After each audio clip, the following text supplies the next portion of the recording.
सरकार को हमेशा ही आम लोगों की भलाई के लिए जाना जाता है, लेकिन जब वही सरकार अपने फ़ायदे के लिए आम लोगों को अपने हिसाब से इस्तेमाल करे तो आम लोगों की पर्सनल लाइफ किस हद तक तबाह हो सकती है, यही हम आज की इस कहानी में जानेंगे।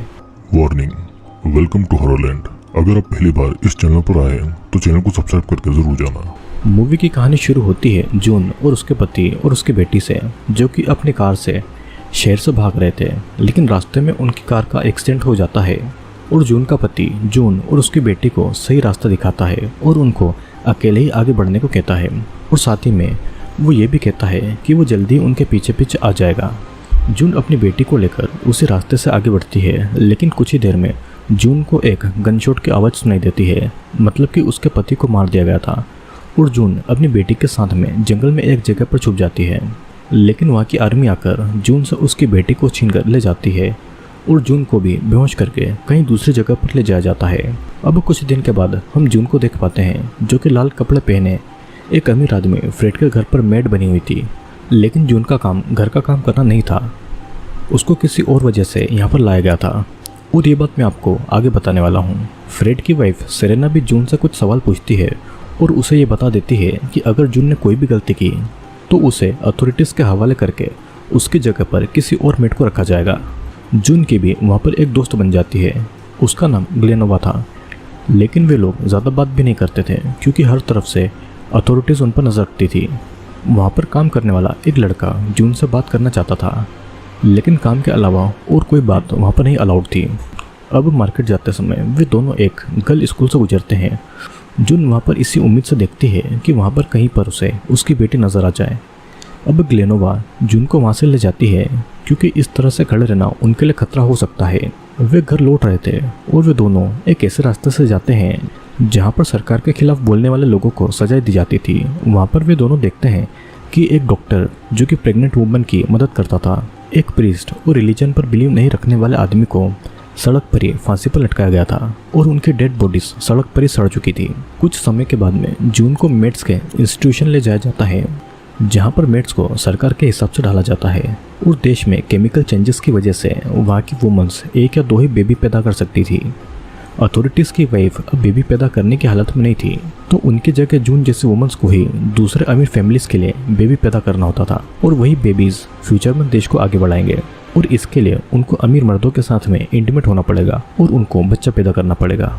जून की एक और दोस्त मोरिया भी वहीं पर कैद थी और वो अब पूरी तरीके से वहाँ के हिसाब से ढल चुकी थी। जून मोरिया से मदद मांगती है उसकी बेटी को ढूंढने के लिए और मोरिया भी उसकी मदद करने के लिए मान जाती है, लेकिन वो जून को अथॉरिटीज़ के हिसाब से चलने की सलाह देती है, नहीं तो उनकी जान तक ली जा सकती थी। अब देर रात हैना को गर्ल्स रूम में उनके पास में छोड़ दिया जाता है और हैना अथॉरिटीज़ की बातें नहीं मानती थी, तो उसकी एक आंख को निकाल दिया गया था। अब अगले दिन जून नहाकर फ्रेड के घर पर जाती है और उसके साथ में बेबी के लिए इंटीमेट होती है। सेरेना भी वहीं पर मौजूद थी और उसने जून का हाथ पकड़ रखा था और वो इस तरह बिहेव करती है जैसे फ्रेड के साथ में जून नहीं बल्कि वो ही इंटीमेट हो रही है। अब रात को हैना नींद से उठकर अजीब अजीब बातें कर रही थी और उसकी आंख निकाल लेने का सदमा उस पर बहुत बुरी तरीके से पड़ा था। जून उसे संभालती है ताकि उसकी आवाज़ कोई दूसरा नहीं सुन सके।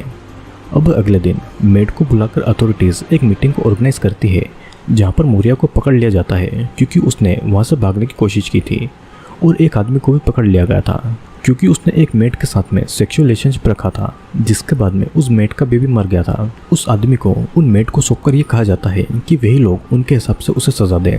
सभी मेड उस आदमी को घेर लेती है और उसे मारने पीटने लगती है और कुछ ही समय में वो आदमी दर्दनाक मौत से मर जाता है। सीन कट होता है और यहाँ पर मार्केट जाते समय जून और ग्लेनोवा अपनी अपनी फैमिलीज़ के बारे में चुप चुप कर बातें कर रही थी। ग्लेनोवा तो अपनी फैमिली के साथ में कनाडा भागने वाली थी, लेकिन गवर्नमेंट के लोगों ने उसे पकड़ लिया था और बेबी पैदा करने की एज तक वो सब कहीं भी नहीं जा सकते थे। और फिर जून को सावधान रहने के लिए बोलकर ग्लेनोवा वहाँ से निकल जाती है। धीरे धीरे देश के मंदिरों को भी तोड़ा जा रहा था और आम आदमी को मारा पीटा जा रहा था। एक आदमी जून को आकर खबर देता है कि फ्रेड उससे मिलना चाहता है और साथ ही में वो जून को ग्लेनोवा से दूर रहने को कहता है क्योंकि ग्लेनोवा की वजह से वो भी फंस सकती थी। सभी मेड को एक अमीर आदमी के घर में ले जाया जाता है, जहाँ पर हैना एक बेबी को जन्म देने वाली थी और जून को अपनी प्रेगनेंसी का टाइम याद आता है जहाँ पर उसका हस्बैंड उसे टाइम पर हॉस्पिटल तक ले गया था और जून का ही एक ऐसा बेबी था जो कि हॉस्पिटल में अकेला जिंदा डिलीवर हो पाया था। इधर डिलीवरी के लिए सभी हेना की मदद कर रहे थे और उसी दौरान जून ग्लेनोवा को बता देती है कि फ्रेड ने उसे अकेले मिलने बुलाया है और ग्लेनोवा उसे सावधान रहने को भी कह देती है। जब हेना का बेबी डिलीवर होने वाला था तो अमीर वुमन ऐसा बिहेव करती है कि जैसे कि उस बेबी को वही डिलीवर कर रही है। बेबी के डिलीवर होने के बाद में उस बेबी को उस अमीर वुमन के हाथ में दे दिया जाता है। हेना की बात को तो सभी लोग भूल गए थे और बस दूध पिलाने के लिए ही बेबी हेना के हाथ में दिया जाता है, जिस दौरान हेना अपने बेबी को जी भरकर देख लेती है क्योंकि उसे अब कभी भी बेबी को देख पाने की कोई भी उम्मीद नहीं थी। अब वापस जाते टाइम ग्लेनोवा जून को अमीर लोगों से सावधान रहने को कहती है क्योंकि वे लोग भरोसे के काबिल नहीं थे। और शाम को जून फ्रेड से मिलने जाती है। फ्रेड यहाँ पर जून से बहुत अच्छे से बातें कर रहा था और वो यहाँ पर जून के साथ में बोर्ड गेम खेलता है और उससे बातें करता है। वो उसे फिर से अपने घर पर उस गेम को खेलने के लिए इनवाइट भी करता है।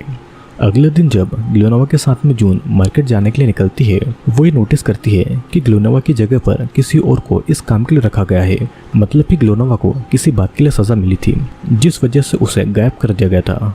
जून की जो इकलौती अकेले दोस्त थी अब वो भी नहीं रही थी और ये सब अब जून को अकेले ही सहना होगा और अपने बेटे को पाने की उम्मीद में उसे ऐसे ही जीना होगा। इस मूवी में ये बताया गया है कि देश में केमिकल रिएक्शन की वजह से वहाँ की औरतों में बच्चों को पैदा करने की क्षमता कम हो गई थी क्योंकि बच्चों को पैदा करने में उनकी जान को भी खतरा था। तो सरकार ने इसीलिए आम जनता की फैमिली को तबाह करके उन लोगों को अमीर लोगों के हवाले कर दिया जाता है ताकि वे उनके लिए बेबी पैदा करें। अमीर औरतें ऐसा बिहेव करती थी कि जैसे कि बेबी वही पैदा कर रही है और इस तरह वो माँ बनने की फीलिंग लेती थी, लेकिन जो असल में माँ थी उनका बेबी पर कोई भी हक नहीं था और माँ होकर भी वो माँ नहीं होती है। बच्चा पैदा करने के बाद और कोई गलती करने के बाद उन औरतों को गायब कर दिया जाता था, जैसे कि हेना और मोरिया को किया गया था। जो भी सरकार के खिलाफ जाता था उसे सजा के रूप में मौत दी जाती थी। ऐसा कहते हैं कि कानून के हाथ बहुत लंबे होते हैं और अपराधी कितना भी शातिर क्यों ना हो वो पुलिस के हाथ चढ़ जाता है, लेकिन कुछ अपराधी ऐसे भी होते हैं जो कभी कानून के शिकंजे में नहीं फंसते हैं और आज भी वे एक रहस्य है। तो आज मैं आपको ऐसे ही एक कातिल के बारे में बताने वाला हूँ जिसने 30 से भी ज़्यादा लोगों को मारा है और इतना ही नहीं वो खुद पुलिस को पत्र लिखकर हत्याओं के बारे में जानकारी देता था, लेकिन लाख कोशिशों के बाद भी पुलिस उसे नहीं पकड़ पाई और वो हमेशा के लिए एक रहस्य बनकर रह गया।